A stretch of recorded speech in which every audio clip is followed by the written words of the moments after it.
When an emergency occurs, the need to communicate is immediate.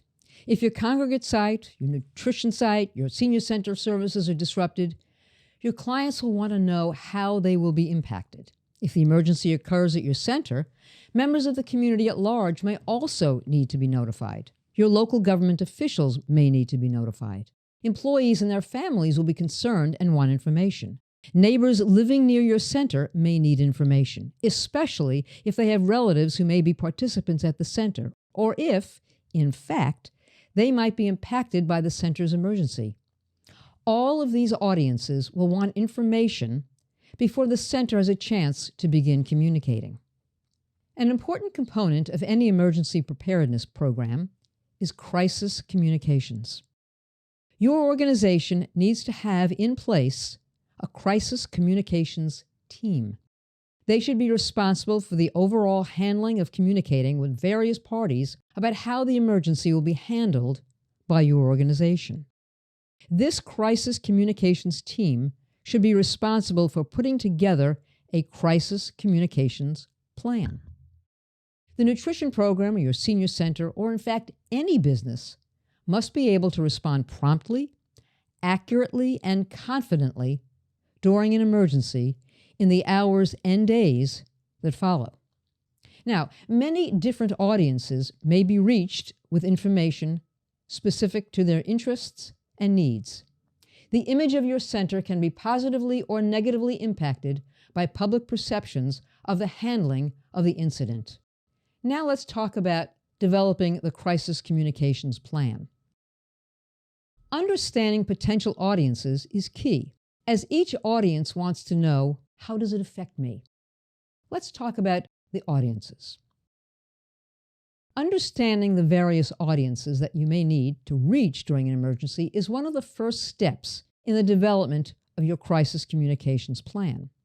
Now, there are many potential audiences that will want information during and following an incident, and each has its own needs for that information.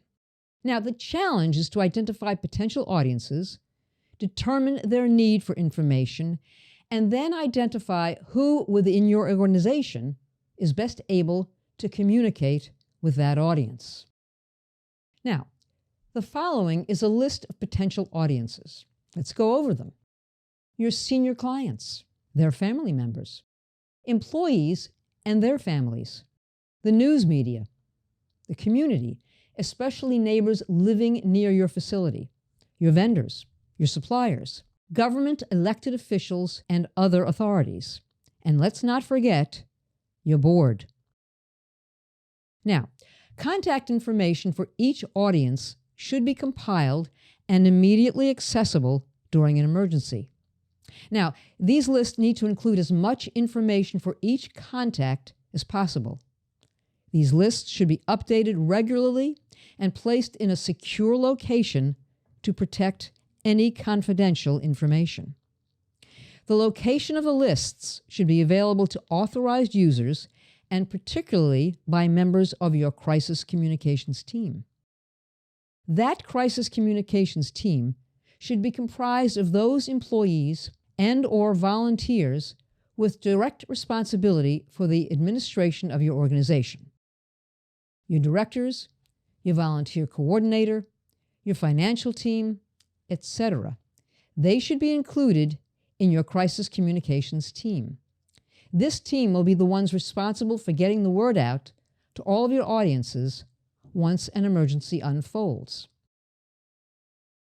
Now let's talk about your clients. You know that your clients are the lifeblood of your organization. In fact, they are why you have the organization, and they, therefore, are the top priority for notification of an emergency. A crisis communication continuity plan is essential in order to alert first and foremost your clients. The plan should include to redirect incoming telephone calls to a voice message indicating that your organization is experiencing a temporary problem. The message should inform the caller of the information they need in order to understand what will happen next. The next audience we're going to talk about is the community. There are hazards at your organization or facility that could impact the surrounding community, then the community becomes a very important audience.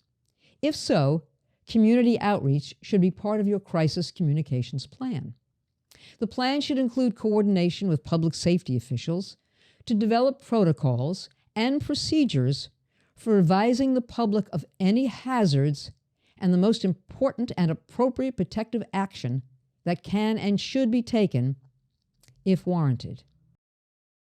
The next audience that we need to talk about is the news media. Sometimes during an emergency, the news media will be on the scene or calling to obtain details. There may be numerous requests for information from local, regional, or maybe even national media. This was particularly true during the COVID emergency. The challenge of managing large numbers of requests for information, interviews, and public statements can be overwhelming. Prioritization of requests for information and development of press releases and talking points can assist with the need to communicate quickly and effectively. Now, as part of your crisis communications plan, you should have a policy that only authorized spokespersons are permitted to speak to the news media. Communicate the policy to all employees and volunteers, and explain that it's best to speak with one informed voice. Determine in advance who will speak to the news media, and prepare that spokesperson with talking points so they can speak clearly and effectively in terms that can be easily understood.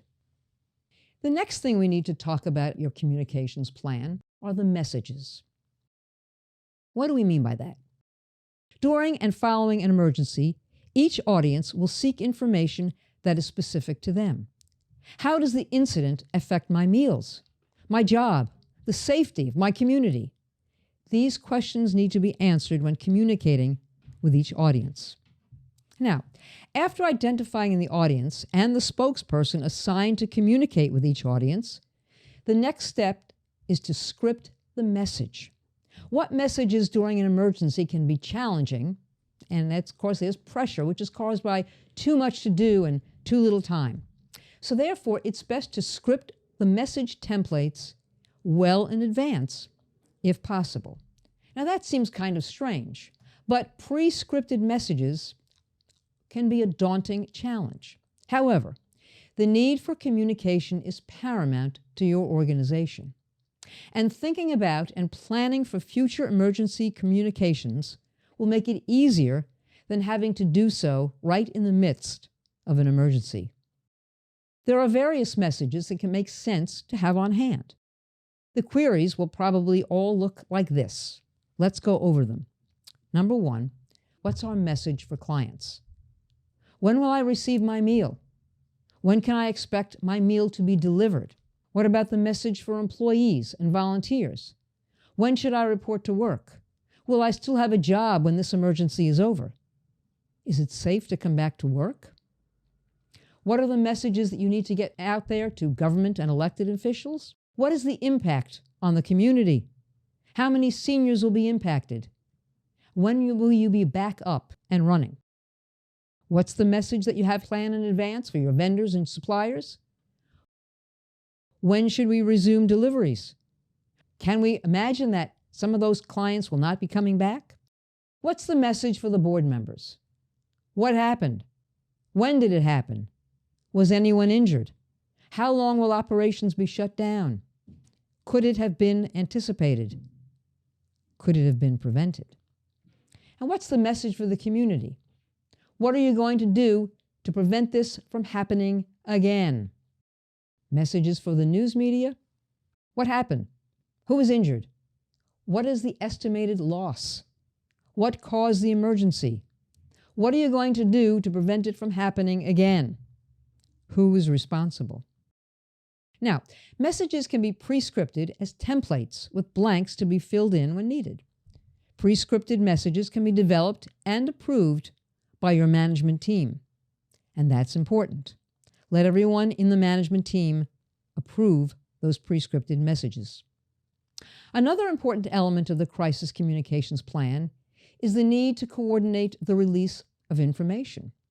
When there is an emergency or a major impact on your organization, there may be limited information about the emergency or its potential impacts. The story may change many times as new information becomes available. And so let's think about this. One of the aims of the Crisis Communications Plan is to ensure consistency of message. If you tell one audience one story and another audience a different story, it raises questions of competency and credibility. Protocols need to be established to ensure that the core of each message is consistent while addressing the specific questions from each audience. Now, another important goal of the Crisis Communications Plan is to move from reacting to the emergency to managing a strategy to overcoming the incident. Management needs to develop the strategy, and the crisis communications team needs to implement that strategy by allaying the concerns of each audience and positioning the organization to emerge from the incident with its reputation intact.